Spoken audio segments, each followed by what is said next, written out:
Yeah, today I'm going to use this Cut 70H non-HF plasma cutter. Now let's see this panel. There are three lights on this panel. First is gas pressure test. When the pressure is not enough, it will light and the machine will stop work. And second is overheated protect.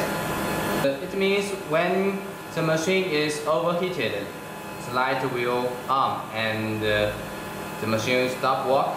And third is power light. Now I'm going to cut this plate, steel plate, and it's about 12 millimeters. Now let's see its performance.